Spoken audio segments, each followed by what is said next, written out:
Good morning everyone, happy साबत to all of you. हम परमेश्वर के निहायत ही शुक्रगुजार हैं कि परमेश्वर ने हमें ये मौका दिया कि हम जो है आज सबत की इस क्वार्टरली को जो है वो सीख सकते हैं। आज जो है हमारा लेसन नंबर 4 है, जिसका शीर्षक है सिन इन द चर्च, कि चर्च में जो है वो कौन सा पाप है। इससे पहले कि हम आज की लेसन स्टडी को सीखें, आइए अपने सिरों को झुकाएंगे और हम प्रार्थना में जाएंगे और खुदा से मांगेंगे कि खुदा हमें आज का सबक जो है वो सिखाएं। आइए अपने सिरों को झुकाएं। यीशु नासरी, हम आपके सामने अपने सिरों को झुकाते हैं, प्रार्थना करते हैं खुदावन की आप हमारी सभी दुआओं को सुनते हैं, कबूल करते हैं और हमें खुदावन आप बरकत देते हैं। आज के दिन खुदावन आपकी जब हम दहलीज पर आए हैं खुदावन, अपने सिरों को झुकाते हुए, आपको नमन करते हुए, आपकी आराधना करते हुए खुदावन हमें कबूल करें, हमारे गुनाह गलतियों को माफ कर दें और खुदावन जैसे पूर्व पश्चिम से दूर है उतनी ही दूर आप हमारे पापों को भी खुदावन फेंक दें, ताकि आपके और हमारे दरमियान कोई भी पाप ना हो और हम खुदावन आपके साथ गुफ्तगू, आपके साथ खुदावन अपनी सहभागिता को कर सकें। हमारी प्रार्थना है खुदावन कि आप हमारे अजीजों को भी खुदावन आशीष और बरकत दें, अपनी खास बरकत से निवाजें, ताकि खुदावन वो भी आपके चरणों में जो है वो आ सके। माफ करें जब हम खुदावन उस समय आपके चरणों में नहीं आ पाए, जब खुदावन आपने ये समय हमारे लिए ठहराया है। पर हम प्रार्थना करते हैं कि आज के दिन को आप मुबारक करें, इस सबत के दिन खुदावन हम आपकी आराधना करें और आपके वचनों से आपके बारे में सीख सकें। आप बोले हम सुने, आप बढ़े हम घटें और आपका नाम मुबारक ठहरे। इस प्रार्थना को यीशु नासरी के नाम से मांग लेते हैं, आमीन। आज का जो लेसन है मैं हिंदी में उसको आपके लिए खोलूंगी। ये जो है करंथियन की कलीसिया, पहला करंथियन और दूसरा करंथियन का जो है हम अध्ययन कर रहे हैं। और इस करंथियन की कलीसिया में जो है हम देखते हैं कि जो कि जेंटाइल्स से बनी थी। पौलुस जो है इसे पहली सेंचुरी में जो है वो बनाकर जब निकला है, तो वहां पर कुछ मसले जो हैं उसे सुनने को मिले हैं कि उस कलीसिया में कुछ मसले हैं। हमने देखा कि किस तरह से वो पहला मसला उसने दिखाया कि उनमें डिवीजन है, उनमें जो है फूट पड़ी हुई है, उनमें जो है लड़ाई झगड़े हैं। और अब जो है हम दूसरे पाप की तरफ जो है देखने पे जा रहे हैं, जो कि पहला कुरिन्थियन उसके 5 अध्याय से लेकर 7 अध्याय में हमें देखने को मिलता है कि वो एक दूसरे पाप के बारे में जो है वो जिक्र करता है। आइए देखते हैं अपनी याद करने की आयत, जो कि पहला कुरिन्थियन उसका 6 अध्याय उसकी 19 और 20 आयत है। पहला कुरिन्थियन उसका 6 अध्याय और उसकी 19 और उसकी 20 आयत, जो कि आखिरी 2 आयतें हैं। इसमें जो है इस तरह से पौलुस कहता है, क्या तुम नहीं जानते कि तुम्हारी देह पवित्र आत्मा का मंदिर है और जो तुम में बसा हुआ है वह तुम्हें परमेश्वर की ओर से मिला है और तुम अपने नहीं हो, क्योंकि तुम दाम देकर मोल लिए गए हो, इसलिए अपनी देह के द्वारा परमेश्वर की महिमा करो।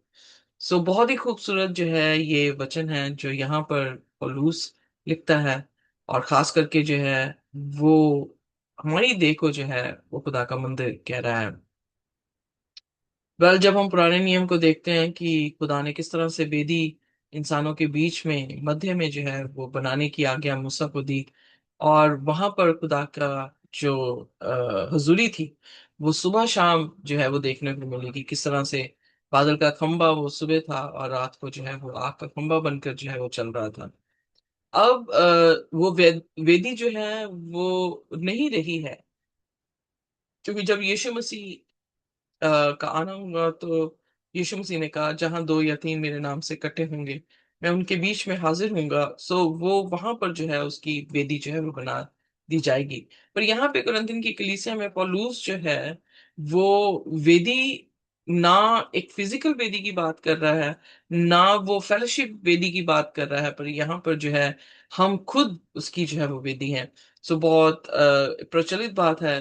किसी प्रचारक ने कहा कि जब आप चर्च जाते हैं तो आप अपने चर्च को या चर्चेस को जो है वो लेकर उस ईंट और मिट्टी के इमारत के चर्च में जो है वो जाते हैं। यहाँ पर एक सेंचुरी का जब प्रतीक बताया गया है हमारी देह को, तो हमें समझ आता है कि इस देह में कितनी सफाई जो है वो होने की बात है। तो इसलिए कुरिन्थियों की कलीसिया को जब ये शब्द लिखे गए हैं, ये आज हमारे लिए भी जो है लागू होते हैं, क्योंकि हम भी अपनी देह को जो है वो उतना आदर और सम्मान नहीं देते हैं, या उतनी पवित्रता इसे नहीं रखते हैं जितना कि हमें रखना चाहिए। फॉर इंस्टेंस, अगर आप जो है देखें कि चर्च के अंदर जो है खुजली वाला कुत्ता घुस आया है, तो आप क्या करेंगे? क्या उसे चर्च के अंदर बैठने देंगे, या उसे चर्च से बाहर जो है वो निकालेंगे? सो इमेजिन कि आपकी देह में कौन सी ऐसी बुराई आप लेकर आ रहे हैं, और उस बुराई को आप अभी तक जो है वो निकाल नहीं रहे हैं, या वो बुराई आपके बीच में बनी रही है। तो उससे दूसरे शब्दों में पौलुस का कहना है कि क्या तुम नहीं जानते कि तुम परमेश्वर के मंदिर हो, और खुदा का आत्मा तुम में जो है वो वास करता है। तुम अपने आप से नहीं हो, क्योंकि तुम जो है वो मोल खरीदे गए हो। तो इसलिए अपनी देह से खुदा की महिमा करो। हम पहली चीज कि हम खुदा की सृष्टि हैं। दूसरी चीज ये कि खुदा ने हमें मोल खरीदा है। जब हम पाप के कारण जो है वो शैतान के हुए, तो खुदा ने अपनी क्रूस की मौत का जो मोल था वो दिया है, ताकि हमें वो आजाद कर सके। सो इसलिए हम देखें तो डबल बार हम खुदा के हैं, और अगर खुदा के हैं तो ये चीज भी जो है वो खुदा को बिलोंग करती है। जैसे हम जब घर खरीदते हैं, तो जब हम उसका मोल दे देते हैं, तो वो घर किसका हो जाता है? हमारा हो जाता है। सो कोई भी अधिकार जो है उसका नहीं रखता। तो हमारी मर्जी होती है कि हम उस घर को साफ रखें, या हम उस घर को गंदा जो है वो रखें। सो इसलिए जब घर की बात आती है, तो इट कैन बी इधर गंदा और अच्छा। पर जब यहाँ पे पौलुस अपनी देह की, हमारी देह की बात करता है, तो इस देह को गंदा ना रखने की बात की गई है, बनिस्बत की गंदा रखने की।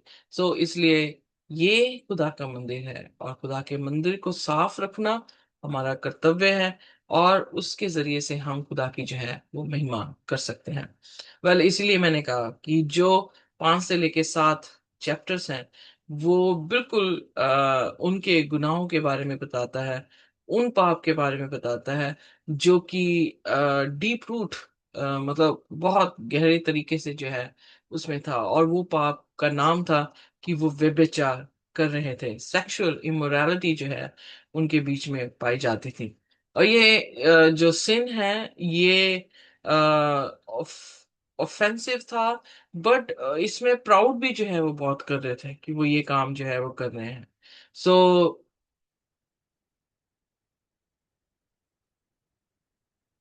और ये चीजें जो है वो सिविल कोर्ट पर जो है कोर्ट में जो है वो लेकर जाई जा रही थी। सो कहने का मतलब, पहला कुरिन्थियंस के 6 अध्याय में जो वो कह रहा है कि तुम अन्य जातियों के बीच में अपने क्यों जो है वो मसले लेकर जाते हो।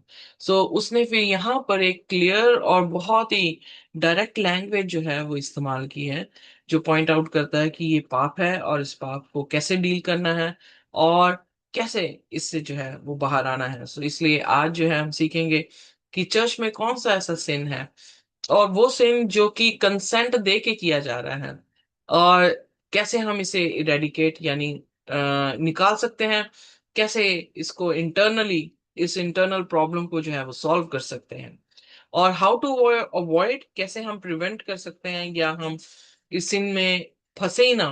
तो कैसे हो सकता है कि ये चर्च जो है वो अपने आप को बचा सके?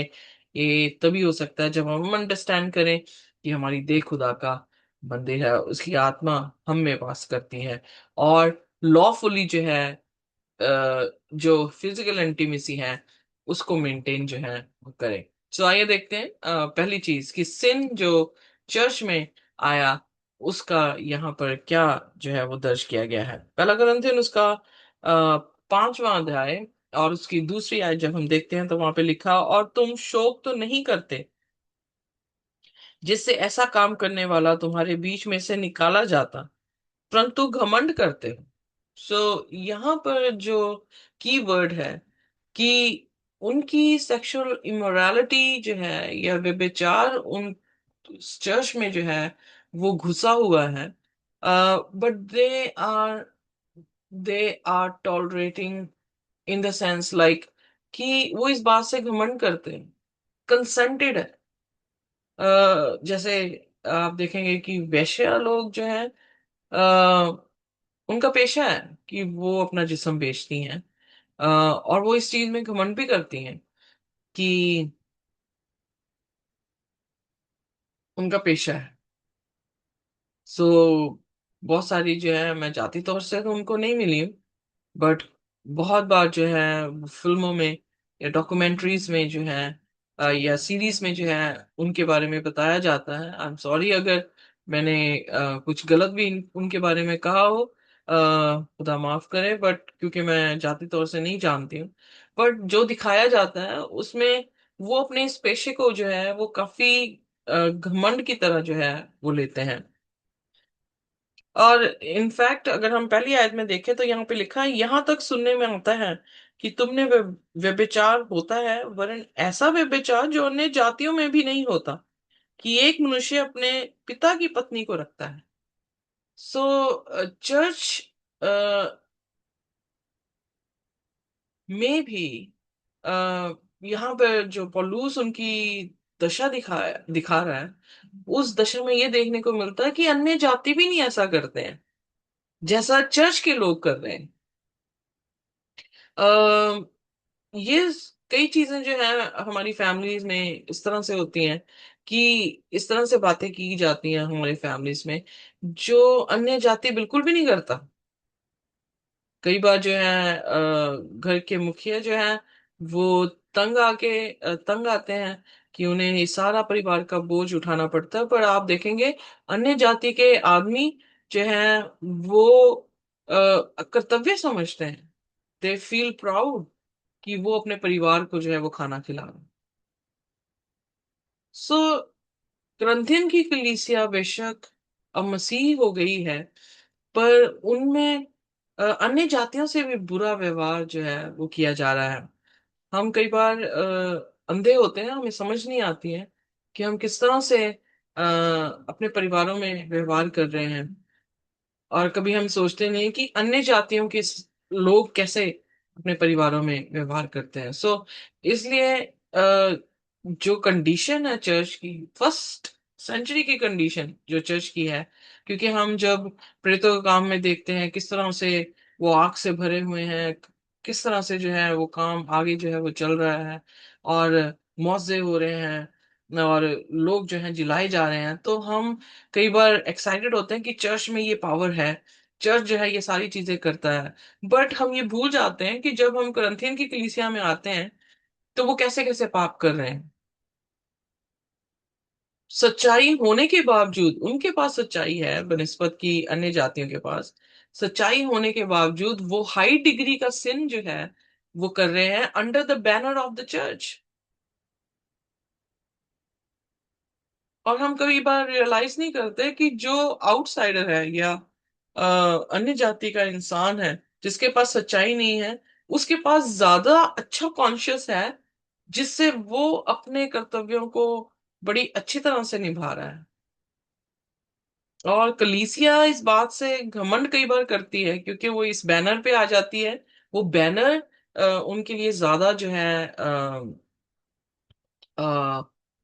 शील्ड बन जाता है कि they are elders, they are pastors, they are somebody in the church and they have full right to abuse others. और उनके पास वो अपने उस अधिकार को जो है वो दूसरों के अगेंस्ट जो है वो इस्तेमाल करते हैं।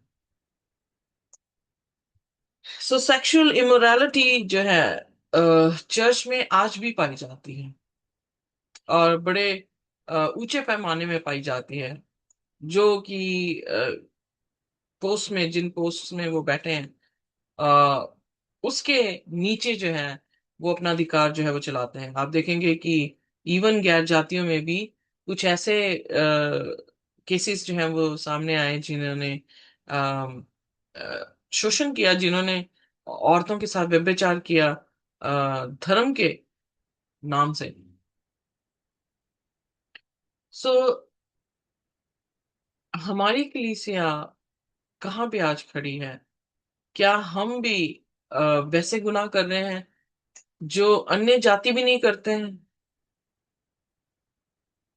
और इसलिए वो कह रहा है कि तुम इस चीज में घमंड करते हो, तुम्हें शोक नहीं है, तुम रिमोर्स नहीं हो, या इस बात से ग्रीव में नहीं हो कि तुम ये पाप कर रहे हो, पर घमंड से कर रहे हो कि हम ये कर सकते हैं। वेयर एज 10 हुक्मों में लिखा कि व्यभिचार ना कर, और हम करते हैं। और करंथी की कलीसिया बेसिकली जो देखी जाए तो अन्य जाति थे, और उनकी भी यही विचारधाराएं थी कि उन्हें जो है व्यभिचार नहीं करना चाहिए। और स्क्रिप्चर में भी, खुदा के कलाम में भी, जब लेवियों की पुस्तक उसका 18 उसकी 8 में पढ़ते हैं तो वहां पे लिखा है कि व्यभिचार नहीं करना है।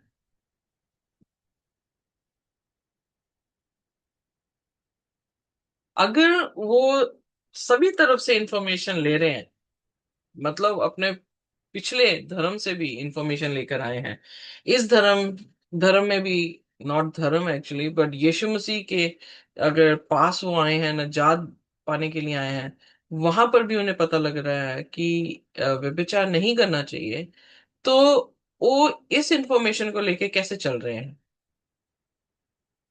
कई बार जो है इंफॉर्मेशन हमें होती है, पर हम उस इंफॉर्मेशन को प्रैक्टिस नहीं करते हैं। वो इसलिए नहीं प्रैक्टिस करते बिकॉज वी आर प्राउड, और हम सोचते हैं कि हम प्रचारक हैं, हम कुछ भी कर सकते हैं, या हम क्रिश्चियन हैं, अन्य जातियों जैसे नहीं हैं, तो हम प्राउड में आ जाते हैं। क्या उनके परिवार उनको इस तरह से चर्च में करने के लिए इन्फ्लुएंस कर रहे होंगे? किस चीज का घमंड था? क्या प्रॉब्लम हो गई कि चर्च जो है वो इस सिन को टॉलरेट कर रहा था? यू नो, इंसानी तौर से अगर हम देखें, अगर मेरे पास पाप है तो मैं आपके पाप को हजम कर लूंगी, पर अगर आपके पास पाप नहीं है तो आप पाप को हजम दूसरे के पाप को हजम नहीं करते। जहां पे जो है कई बार घमंड भी आ जाता है, और फिर वो घमंड जो है हमें आत्मिक रीति से गिराता भी है। सो बहुत ही पतली सी परत है जिसमें हम फंस सकते हैं, अपने आप को सुपीरियर देखते हुए फंस सकते हैं, और अपने आप को सिनर देखते हुए भी जो है हम आवाज नहीं उठाएंगे, हम रेज नहीं करेंगे कि हमारे साथ जो है वो गलत हो रहा है, या चर्च में जो है कुछ चीजें गलत हो रही हैं। पर पॉलूस जो है इसको इरेडिकेट करने की जो है वो बात कर रहा है, यानी इसको खत्म कर देने की बात जो है वो कर रहा है। कैसे कैसे कर रहा है, आइए देखते हैं। पहला कुरिन्थियन उसका 5 अध्याय और उसकी 13 आयत। उसमें लिखा है, परंतु बाहर वालों का न्याय परमेश्वर करता है, इसलिए उस कुकर्मी को अपने बीच में से निकाल दो। आज चर्च को पता लगे कि उनका पास्टर व्यभिचार कर रहा है, तो क्या चर्च उस पास्टर को निकाल देगा? हम देखते हैं कि कितने लोग जो हैं केसेस ऐसे सुनने को मिलते हैं कि पास्टर ने जो है वो गलत जो है वो बर्ताव कलीसिया की औरतों के साथ किया है, पर लोग क्या करते हैं, उसे और ऊंचा जो है वो दिखाने की कोशिश करते हैं, उसे और जो है वो सपोर्ट करते हैं। पर यहाँ पर खुदा के दास ने जो है यही कहा है कि expel the wicket person from among you. पाप एक कोड है, और कोड के साथ अगर आप रहते हैं तो क्या होता है, आपको भी कोड पड़ जाएगा। आप भी जो है वो वैसे ही बन जाएंगे जैसे आप किसी के साथ रहते हैं। यकीनन है, नो डाउट, कि जब हम किसी के साथ रह रहे होते हैं और हम बहुत क्लोज उसके साथ हों, जैसे एक औरत जो है किसी से भी शादी करती है, जैसा आदमी सोच रखता है या जैसा आदमी चाहता है कि औरत काम करे, वैसे ही औरत जो है करने लग जाती है। तो उन दोनों का, यानी खरबूजे को देके खरबूजा रंग, जैसे कहावत है, अ, ले लेता है, वैसे ही जो है जब दोनों चलते हैं तो उनके ऐब एक दूसरे के साथ जो है वो बन जाते हैं। सो इसलिए यीशु मसीह ने भी कहा कि तेरा हाथ पाप करता तो उसे काट के फेंक दे, क्योंकि अच्छा है कि तू बिना हाथ के स्वर्ग में जाए बनिस्पत की तू हाथ रखता हुआ नरक की आग में जो है वो झोंका जाए।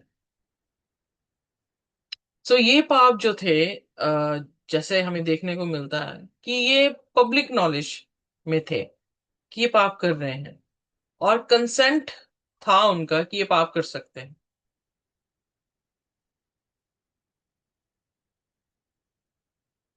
और घमंड भी कर रहे हैं इस पाप को करते हुए।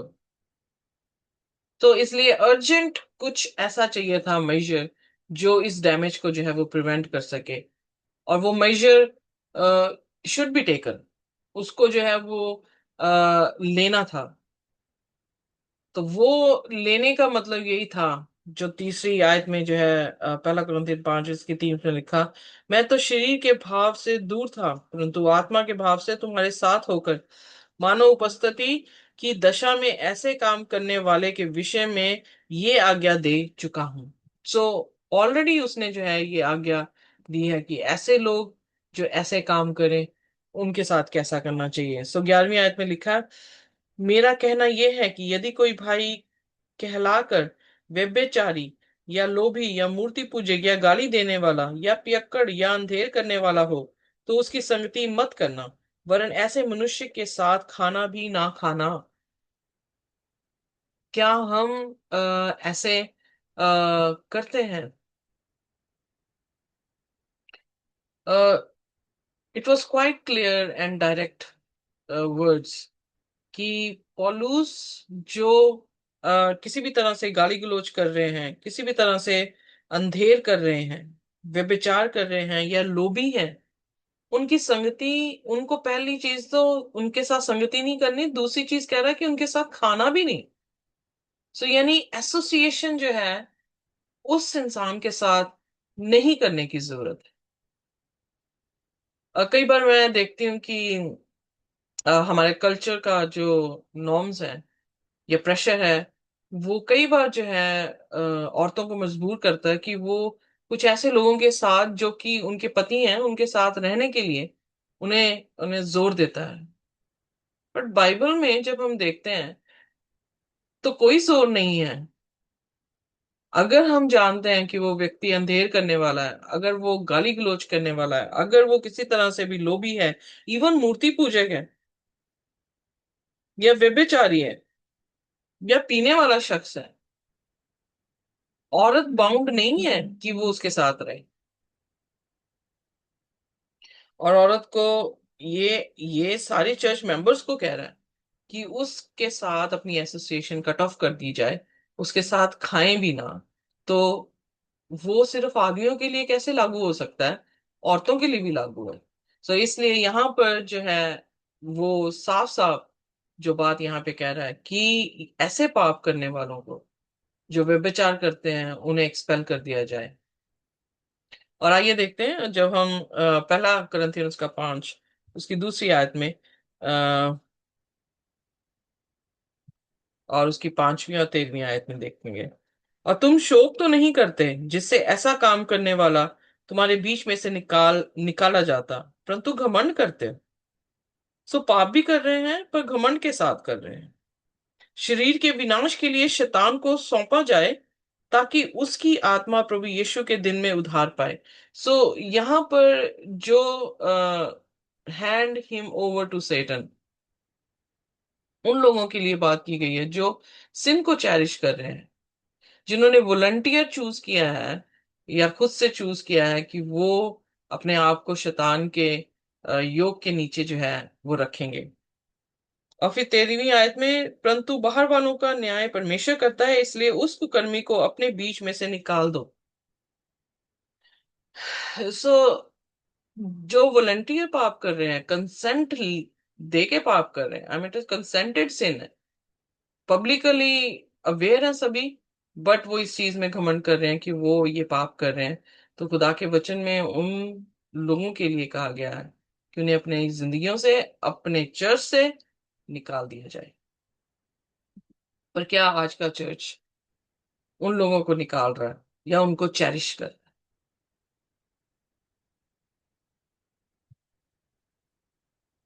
चेरिश कर। एग्जैक्टली। सो चेरिश करने की हमें जरूरत नहीं है। इसलिए यहाँ पे पहला कुरिन्थियंस का 5 उसकी 5 में लिखा, शरीर के विनाश के लिए शैतान को सौंपा जाए, ताकि उसकी आत्मा प्रभु यीशु के दिन में उद्धार पाए। यानी जो यीशु मसीह ने कहा, अगर हाथ पाप करता है उसे काट के फेंक दो। सो अगर चर्च पाप कर रहा है, चर्च में से कुछ लोग ऐसे पाप कर रहे हैं, तो उन्हें चर्च से जो है वो निकाल देना, पौलुस का यहाँ पर जो है वो कहना है। सो इसलिए हम एज अ चर्च कैसा डिसिप्लिन अपनी जिंदगियों को कर रहे हैं, वो हमें देखने की जरूरत है। हम ये नहीं कह रहे कि हम किसी को जज करें, पर हम उनके फलों को देखकर उनके बारे में समझ सकते हैं। और जैसे एक सेब पूरे सारे सेबों को जो है वो गला सकता है, गला हुआ सेब एक जो है वो अच्छे फलों को जो है वो गला सकता है, उसी तरह से एक व्यक्ति जो अ, बुरा है, वो पूरी पूरी जो है चर्च को जो है वो खराब कर सकता है। तो इसलिए वो यहाँ पे पौलुस उन लोगों के बारे में जिक्र कर रहा है जो वे प्रचार कर रहे हैं, अंधेर कर रहे हैं, और उनको अपनी संगति से जो है वो निकालने की बात यहाँ पे की जा रही है।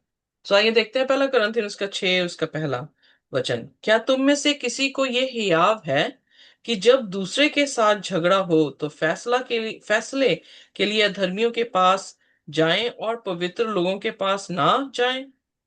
यहाँ पर एक और जो सिचुएशन हमें समझ आती है ग्रंथिन की, जो मसला है वो ये है कि वो अन्य जातियों के बीच में जाकर जो है अपने झगड़ों को, उनके फैसले जो है वो ले रहे हैं।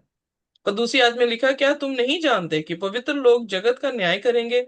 सो जब तुम्हें जगत का न्याय करना है तो क्या तुम छोटे से छोटे झगड़ों को भी निर्णय करने के योग्य नहीं? चर्च क्यों सोया हुआ है? चर्च क्यों डिसिप्लिन जो है वो नहीं कर रहा है? और चर्च के पास इतनी हिम्मत नहीं है कि वो छोटे छोटे मसलों को, आई एम अमेज कि अगर घर के मसले होते हैं तो ये चर्च आजकल क्या कह रहा है कि अगर आपके अपने मसले हैं तो आप खुद निपटाएं, हम इसमें नहीं पड़ेंगे। Can you imagine that? क्या आप भूल चुके हैं कि खुदा के कलाम में क्या दर्ज किया गया है कि जो अथॉरिटीज हैं उन्हें घर के मसलों को जो है वो सही करना है। पर इनफैक्ट जो घर के जो चर्च की अथॉरिटीज है उनके अपने घर टूटे हुए हैं। वाई? या वाई? बिकॉज नहीं नहीं। उनकी जिंदगियों में यीशु मसीह जो है वो नहीं है। उन्होंने घमंड कर लिया है अपने पापों में, और पापों को घमंड से देखते हैं और अपना अधिकार समझते हैं कि वो अपने अंधेर को जो है वो लोगों पे लागू करेंगे। सो इसलिए जो है वो चर्च डिसिप्लिन नहीं हो पा रहा है, क्योंकि चर्च के अगुए ही इनडिसिप्लिन हो गए हैं। और हमारे जो फैसले हैं हमने जातियों के पास जो है वो लेकर जा रहे हैं। पर जब मती की अंजील हम पढ़ते हैं, आ, उसकी 18 से लेके 15 आयत तक, उसमें लिखा है कि अगर तेरा भाई पाप करे, मती की अंजील उसका 18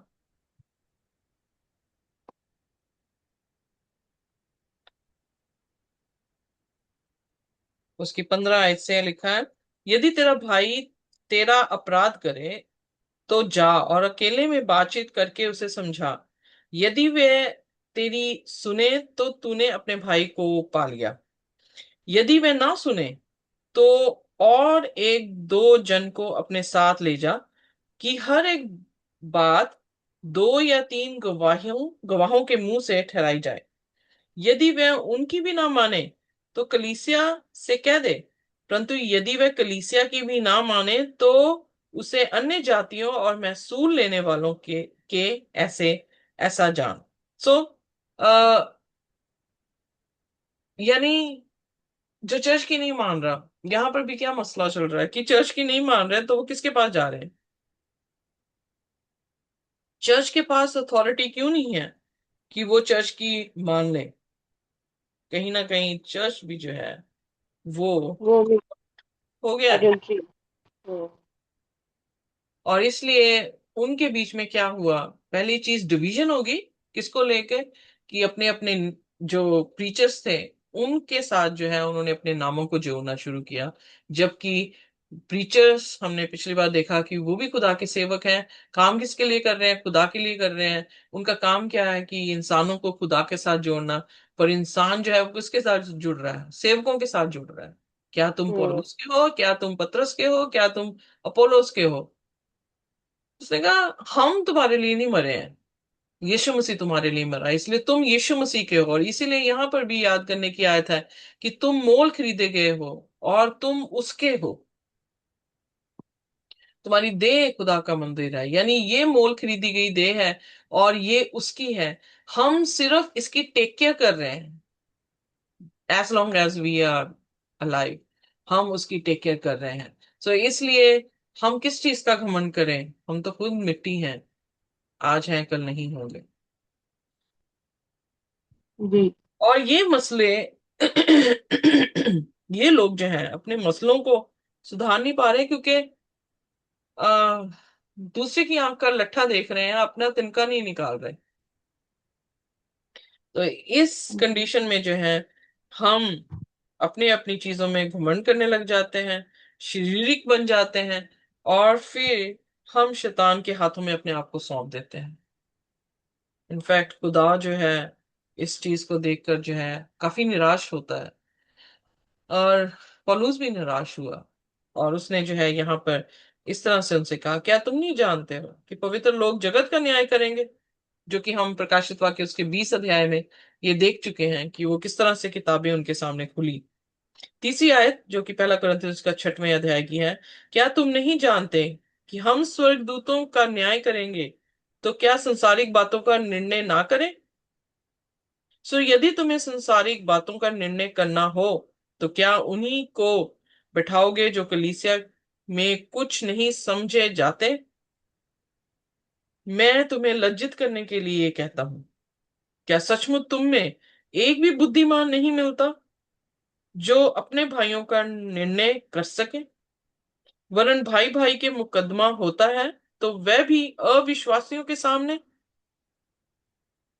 सो यहाँ पर बहुत सारी चीजें जो हैं उसने क्लियर और डायरेक्ट जो है एक तरह से उनसे बात की है, और उनकी जो है स्थिति को जो है यहाँ पे दिखाया गया है कि कहाँ पर खुदा के लोग फरिश्तों का न्याय करेंगे, और यहाँ पर लोग अपना ही नहीं न्याय कर पा रहे हैं, अपने ही भाई को जो है वो समझा नहीं पा रहे हैं। और क्यों नहीं समझा पा रहे हैं, क्योंकि बायस हो रहे हैं। आज मैं आपकी पीठ को स्क्रैच करूंगी तो कल आप मेरी पीठ को स्क्रैच करेंगे। अगर मैं आपके पाप को हजम कर सकती हूँ तो आप कल मेरे पाप को हजम कर लेंगे। इन चीजों से जो है हम किसी को करेक्ट नहीं कर पा रहे। So disagreement among the church member, ये चीज जो है नहीं होनी चाहिए। इसलिए उसने 7वें वचन में लिखा, परंतु सचमुच तुम में बड़ा दोष तो है, तो ये है कि आपस में मुकदमा करते हो। वरन अन्याय क्यों नहीं सहते, अपनी हानि क्यों नहीं सहते। जब मुकदमा होता है तो मैं ये देखती हूँ कि हम दूसरे की हित की नहीं सोचते होते, हम अपने हित की सोचते हैं। और इसलिए हम अपने हित की मांग रहे होते हैं। पर हम दूसरों को अगर अगर सपोज करें कि मेरे और मेरे परिवार में मेरे साथ किसी का मुकदमा चल रहा हो, और अगर वो शख्स कह दे कि मैं सब कुछ अपना देता हूँ, क्या मुकदमा रहेगा? नहीं। नहीं। पर अगर वो कहे कि मैं सब कुछ लेता हूं, तो मुकदमा चलेगा। यस। तो वो मुकदमे में अपनी हित की सोची गई है। बिल्कुल। हम दूसरे इंसान को सह नहीं पा रहे हैं, मतलब टॉलरेट हम्म। नहीं कर पा रहे हैं, इसलिए हम मुकदमे कर रहे हैं। पर खुदावन यीशु मसीह की जो चरित्र है, या उसकी जो इमेज है, उसमें कि प्रभु यीशु मसीह ने क्या पापियों को सहा, या पापियों के साथ कोई मुकदमा किया, या उसने खुद को अपने आप को दे दिया। तूने अपने आप को दे दिया। एग्जैक्टली। सो यहाँ पर डिफरेंस जो है वो देखने को मिल रहा है। कि एक शारीरिक और एक आत्मिक जो है वो सोच कैसी हो सकती है। आठवें वचन में वर्ण अन्याय करते हैं और हानि पहुंचाते हैं, और वे भी भाइयों को। सो हम्म, इमेजिन करें कि आप ये कह रहे हैं कि सारा कुछ मुझे दे दिया जाए और दूसरे को ना दिया जाए। दूसरा क्या है? परिवार में हस्बैंड वाइफ का जो क्लेश पड़ा हो या मुकदमा चल रहा हो और आदमी कहे कि मुझे जो है जमीन दी जाए, तो जिसको नहीं देनी चाहिए ज्यादा या उसे कम देना चाहिए, वो कौन लगती है उसकी? और अगर उसके साथ उसके बच्चे हैं तो वो कौन लगते हैं उसके? अपने ही भाई, अपने ही वाइफ, अपने ही बच्चे हैं। बट हम्म, शैतान कैसे हमें अपने कंट्रोल में कर रहा है, हम शैतान के कैसे योग के नीचे आ चुके हैं कि वी डोंट अंडरस्टैंड कि हम एक दूसरे के क्या लगते हैं। या और भाइयों को ही वो क्या कर रहा है, शैतान एक दूसरे के अगेंस्ट कर देता है, क्योंकि सब अपने हित की जो है वो सोच रहे हैं। और पहला कुरिन्थियन उसका 6 उसकी 7 में इस तरह से, परंतु सचमुच तुम में बड़ा दोष तो ये है कि आपस में मुकदमा करते हो और वरन अन्याय क्यों नहीं सहते और हानि क्यों नहीं सहते। क्यों नहीं हम विलिंग है कि हम एक दूसरे को फॉरगिव कर दें जो भी ऑफेंस उन्होंने किया है, और अपनी चालों को जो है वो सीधा कर दें। और मीडिएटर जो हैं जिनको हम बना रहे हैं, कि हम अपने छोटे छोटे मसले भी जो हैं वो कहाँ लेकर जा रहे हैं, कोर्ट में जो है वो लेकर जा रहे हैं, जबकि हमारे घरों में जो है उन चीजों का जो है रिजॉल्व हो जाना चाहिए उन चीजों को। बट हमें बाहर जो है अपने न्याय को जो है वो लेकर जाना पड़ रहा है, शर्मिंदगी है इस बात से। बट प्रोटोकॉल भी खुदा यीशु मसीह ने दिया है कि कई बार ऐसा होता है कि दोनों पार्टीज हम्बल हैं, दोनों पार्टीज जो है वो स्पिरिचुअल हैं, तो वो रिजॉल्व हो सकता है। पर जब दोनों पार्टी में एक शारीरिक या आत्मिक चीजों का मिक्सचर हो, तो वो प्रॉब्लम कई बार सॉल्व नहीं होती। तो उसमें प्रोटोकॉल ये दी गई है कि पहले खुद जाके समझाओ, फिर दो भाइयों को लेकर समझाओ, फिर चर्च को लेकर समझाओ, फिर उसको एक अन्य जाति का शख्स या चुंगी लेने वाला शख्स, जो कि बड़ी घृणा वाला इंसान जाना जाता था उस कल्चर में, उसको उस तरह से समझ के छोड़ दो। ओके, ओके, जी, जी। सो यहाँ पर इसीलिए कहा गया है हम एक अपने क्योंकि मेल डोमिनेंट कम्युनिटी होने के नाते औरतों को अवेयरनेस नहीं दी जा रही है, और औरतों को दबा के इसलिए रखा जा रहा है सिर्फ एक ही आयत के साथ कि submit yourself to your husband. या और जो वो पाप कर रहा है उसमें सहभागी कर रही है वो औरतें, और उनके पाप का भी जो है बोझ उठा रही है। और फिर उसके बाद अपने मसलों को वो लेकर नहीं जा पा रही, क्योंकि उनको हक ही नहीं दिया गया है कि रिजॉल्व की जाए। सो पहला कुरिन्थियन 13 और उसकी पहली से 5 आयत में जब हम देखें, यदि मैं मनुष्यों और स्वर्गदूतों की बोलियां बोलूं तो प्रेम ना रखूं, और प्रेम ना रखूं तो मैं ठनठनाता हुआ पीतल और झंझनाती हुई झांझ हूं।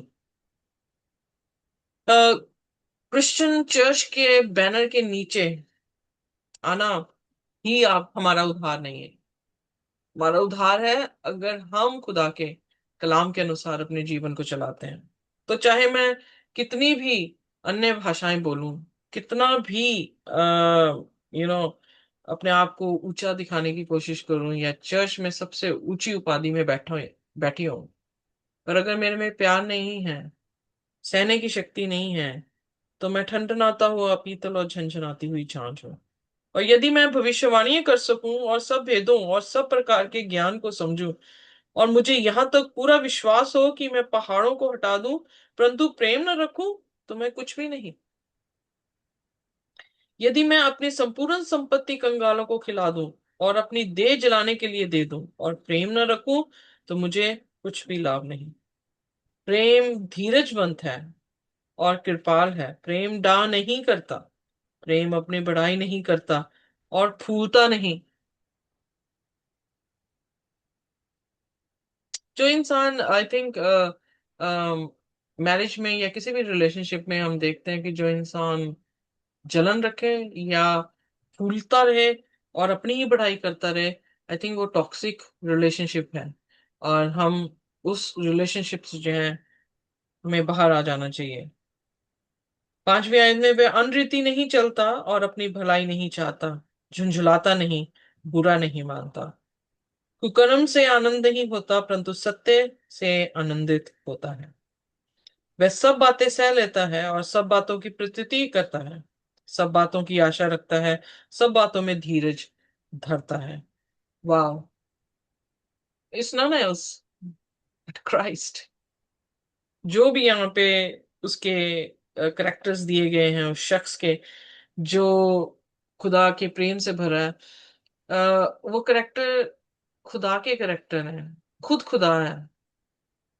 कि अगर हम यीशु मसीह के जैसे नहीं हैं तो हम टनटनाता हुआ, झंझनाती हुई झांझ और टनटनाता हुआ पीतल। यहाँ पर जो करंथियन की कलीसिया की जो प्रॉब्लम है, इंटरनल चर्च प्रॉब्लम है, वो इंटरनली रिजॉल्व करने के लिए जो है पौलुस कह रहा है। और यहाँ पर हम देखते हैं कि कैसे उस पाप को जो है वो निकाला जा सकता है, कि उस इंसान को कलीसिया से निकाल दिया जाए, उसके साथ सहभागिता ना की जाए और ना ही उसके साथ खाना खाया जाए, ताकि एक टाइम पे वो रियलाइज करे। कई बार अकेलेपन में या जब इंसान गिरता है बिल्कुल, तब रियलाइज करता है कि उसकी गलतियां कहाँ पर थी, और वो अपनी गलतियों को एहसास करते हुए उनको छोड़ने की कोशिश करता है। और दूसरी चीज, अगर वो कंटिन्यू चर्च में रहता है तो वो अपना इन्फ्लुएंस, अपना इम्पैक्ट या अपना प्रभाव जो है वो दूसरे लोगों पे जो है वो करता है। और इनफैक्ट अगर वो एक्शन ना लिया जाए तो दूसरे लोग सोचते हैं कि अगर ये कर सकता है तो हम भी कर सकते हैं। तो इसलिए डैमेज जो है वो ज्यादा हो जाएगा बनिस्बत की हीलिंग के। तो चर्च जो है या वो ज्यादा डैमेज हो जाएगा। तो इसलिए पॉलूस वहां पे डायरेक्ट जो है आदेश दे रहा है कि उन लोगों को जो है वो चर्च से निकाल दिया जाए। और कैसे अवॉइड कर सकते हैं हम पाप को, जो कि पहला कुरिन्थियन उसका 6 उसकी 19 में लिखा है, क्या तुम नहीं जानते कि तुम्हारी देह खुदा का मंदिर है और खुदा का आत्मा इसमें वास करता है। आमीन। एंड तुम अपने आप के नहीं हो, क्योंकि हम जो है खुदा से मोल खरीदे गए हैं। और अगर हम सेक्सुअल इमोरालिटी को देखें, यहाँ पर जो उनकी समस्या भी थी, वो क्यों एग्जिस्ट की या क्यों जो है वो उनके बीच में पाई गई, क्योंकि वो रियलाइज नहीं कर रहे थे कि दे आर कॉल्ड, उन्हें पवित्रताई के लिए जो है बुलाया गया है, और उन्हें पाप जो है अपना निकालना है। और पाप कैसे पता लगेगा कि ये पाप है? हुक्म जो है वो पाप हमें बताता है। What is sin? Sin is the transgression of the commandments. पहला यूना उसका 3। और चर्च आज ये कहता है कि हुक्म मानना चाहिए ही नहीं हमें।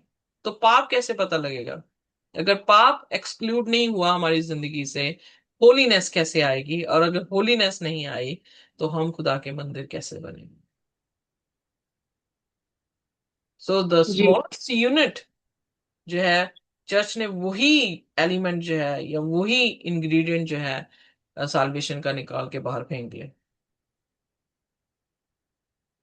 और इसीलिए पौलुस कहता है कि तुम इतने गंदे गंदे व्यभिचार कर रहे हो कि अपने ही बाप की पत्नी के साथ संबंध रख रहे हो, जो कि गैर जाति के लोग करते भी नहीं है।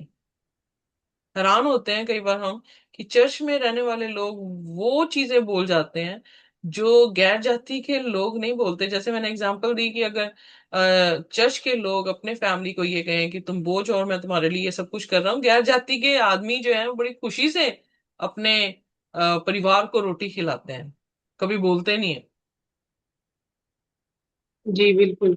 कैसा है, कैसे ये सब चीजें जो है आप हमारी जिंदगियों में आ गई, चर्च की जिंदगियों में आ गई? क्योंकि हम उस होलीनेस को समझ नहीं पाए कि हम बुलाए काहे के लिए गए हैं। और body is not meant for the sexual immorality. यहाँ पर वो क्लेरिफाई करने की कोशिश कर रहे हैं। आइए देखते हैं पहला कुरिन्थियन उसका 6 और उसकी 12-13 आयत। सब वस्तुओं सब वस्तुएं मेरे लिए उचित तो हैं, परंतु सब वस्तुएं लाभ की नहीं। सब वस्तुएं मेरे लिए उचित हैं, परंतु मैं किसी बात के अधीन ना हूंगा। भोजन पेट के लिए और पेट भोजन के लिए है, परंतु परमेश्वर इसको और उसको दोनों को नाश करेगा। परंतु देह व्यभिचार के लिए नहीं, वरन प्रभु के लिए, और प्रभु देह के लिए है। यहाँ पर उसने एक कैसे कह सकते हैं स्टीवर्ड बताया है कि लाइक ये अगर देह खुदा की है तो हम इस देह के रखवाले हैं बस। हमें इसकी जी। केयर करनी है, क्योंकि इसका मालिक तो कोई और है, हम जस्ट कैरी कर रहे हैं इस चीज को। और हमें देह को जो है वो साफ रखना। इसलिए वो कह रहा है कि ये देह व्यभिचार के लिए नहीं है, ये देह खुदा के लिए है, और खुदा की तो दे जो है वो खुदा के लिए है, खुदा दे के लिए है। यानी डायरेक्ट कनेक्शन जो है खुदा का हमारी दे के साथ दिया है, कि जैसे यीशु मसीह ने कहा कि जहां दो या तीन इकट्ठे होंगे मैं उनके बीच में हूँ। तो अगर ये देह में पवित्रता ही है तो देह में आत्मा क्या कर रहा है, वास कर रहा है। कहां पर मैंने जैसे पहले भी कहा कि बनी इज़राइल को एक तंबू दिया गया, मिलाप वाला तंबू। फिर उसके बाद हम आगे जाके देखते हैं कि सुलेमान ने एक ईंट और सीमेंट का जो है वो मंदिर बना के दिया।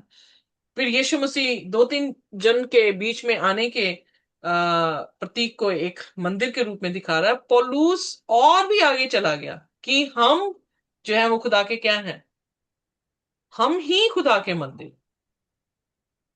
अब ना ही इज़राइल में वो मंदिर रहा है जिसमें वो जाके पूजा करते थे या अपनी इबादत करते थे।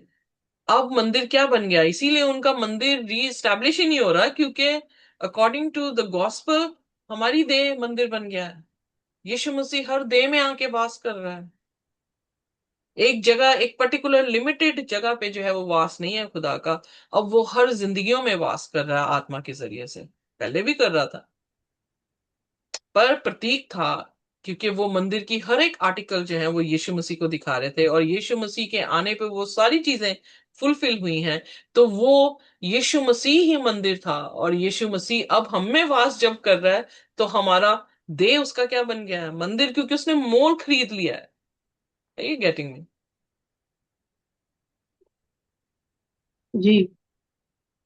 इसलिए आर्ग्यूमेंट ये उसने जो है वो दी कि हमारी जो देह है वो खुदा का मंदिर है।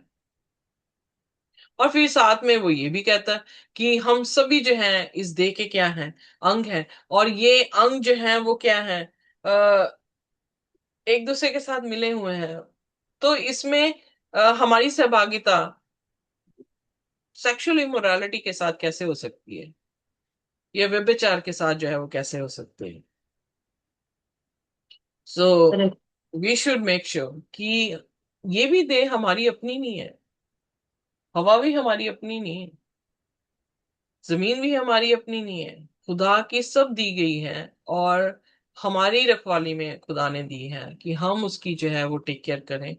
और अगर हम इसको विचार से, अगर मैं साइंटिफिकली या मेडिकली देखूं, तो मल्टीपल पार्टनरशिप करने से जो है वो कौन कौन सी बीमारी ट्रांसफर हो रही है लोगों के बीच में, उसको भी जो है इनडायरेक्टली हम देख रहे हैं कि उसको भी रोका जाने के लिए ये चीज कही है कि हम व्यभिचार ना करें।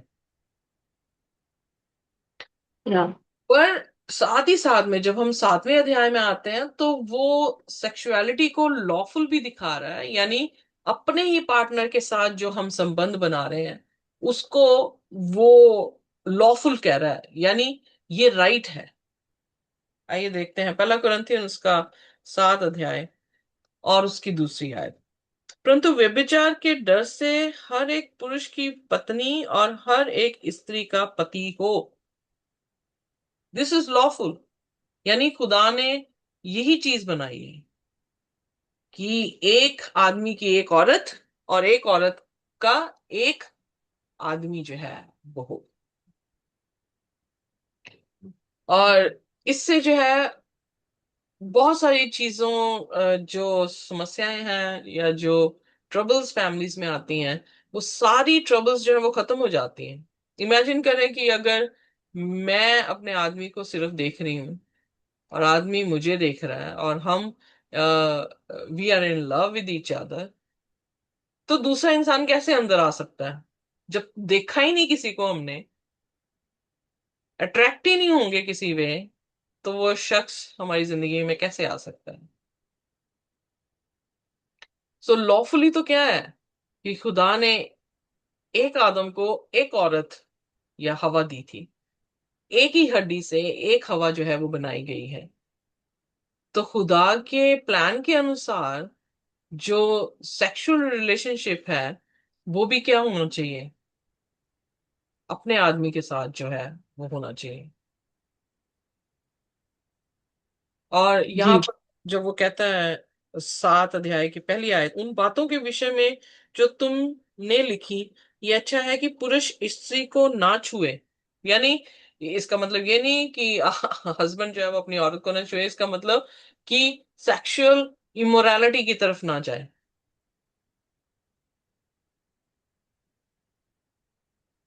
ओके। और क्योंकि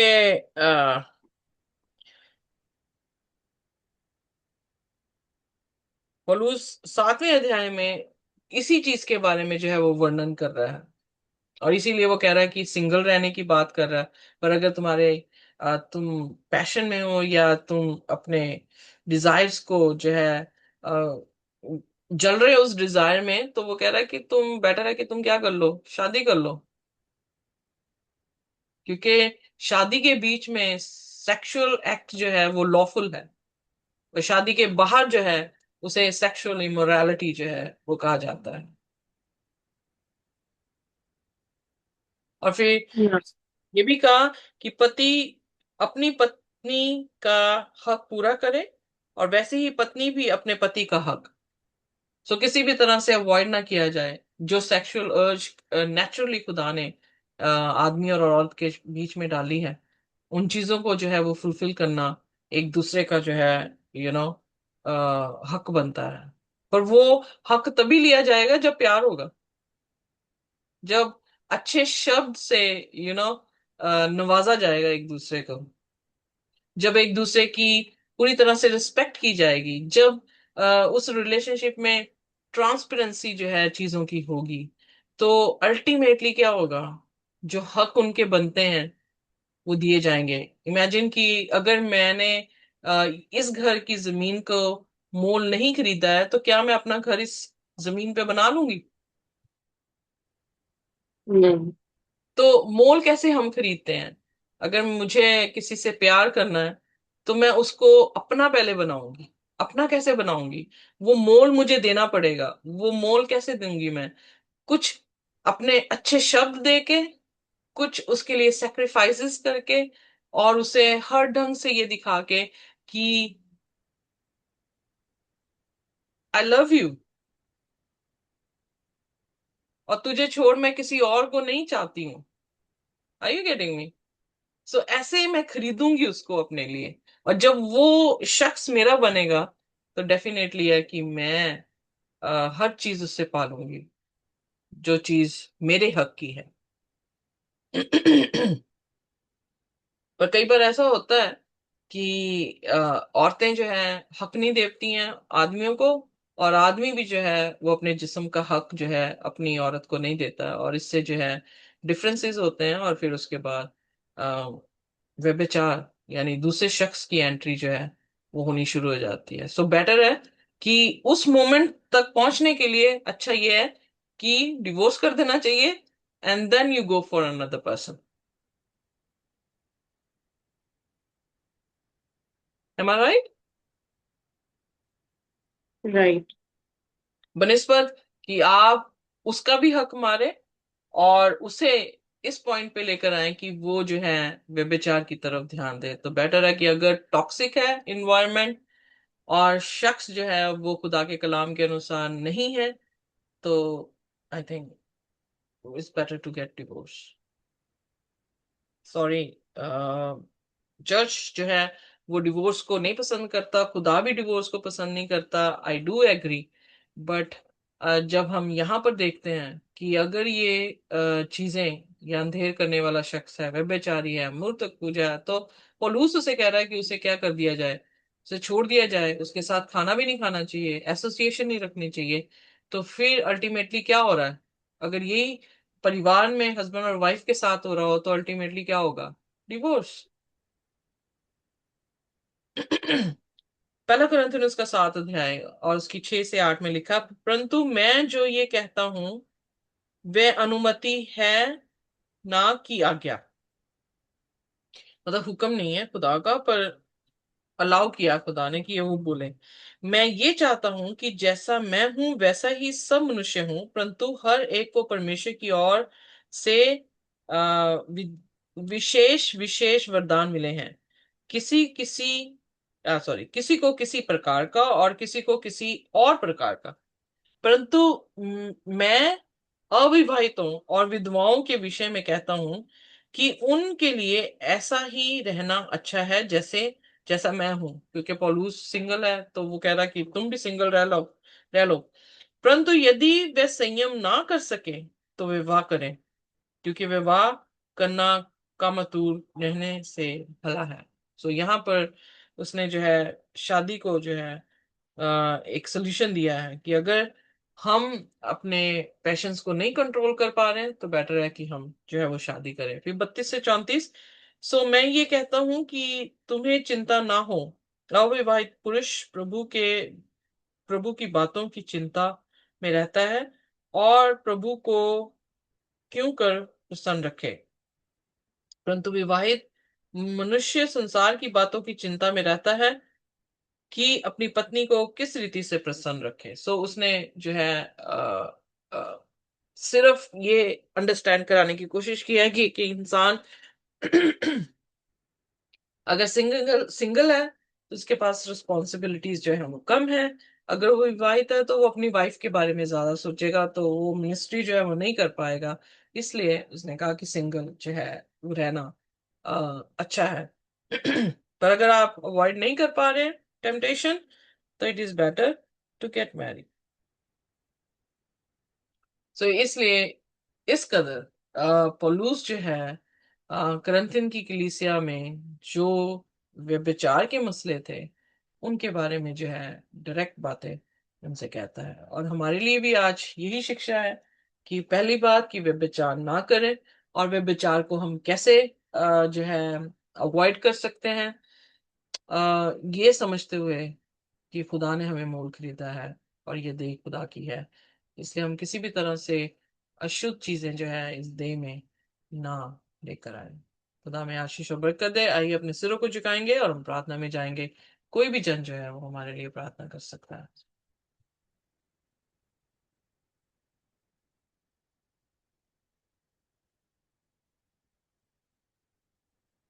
आसमानी बाप, हम आपके शुक्रगुजार हैं, धन्यवाद करते हैं इस समय के लिए जो आपने हमें दी। सचमुच में खुदावन आपका कलाम बहुत ही मीठा है, मधु से भी मीठा है। और खुदावन वो दो धारी तलवार है जो हमारे पापों को छांटता है और हमें खुदावन सीधा मार्ग दिखाता है। हमारी प्रार्थना है कि हमारे चर्चिस में, हमारे परिवारों में, हमारी खास हमारी जिंदगियों में खुदावन, हम ये जान के रखें कि हम खुदा के मंदिर हैं और उसके मोल खरीदे हुए हैं, ताकि हम किसी तरह से पाप ना करें। हमें हर एक आजमाइश से बचा के अपनी पनाह में रखें, हर एक पाप से बचा के अपनी पनाह में रखें। और खुदावन हमें कुव्वत और ताकत दे ताकि हम आपके जैसे व्यवहार कर सकें। इस प्रार्थना को यीशु नासरी के नाम से मांगते हैं, आमीन। आमीन। खुदा की शांति और उसका अनुग्रह हमारे साथ जब तक हम प्रभु यीशु मसीह को दोबारा ना देख लें, इसी तरह से बना रहे। आमीन।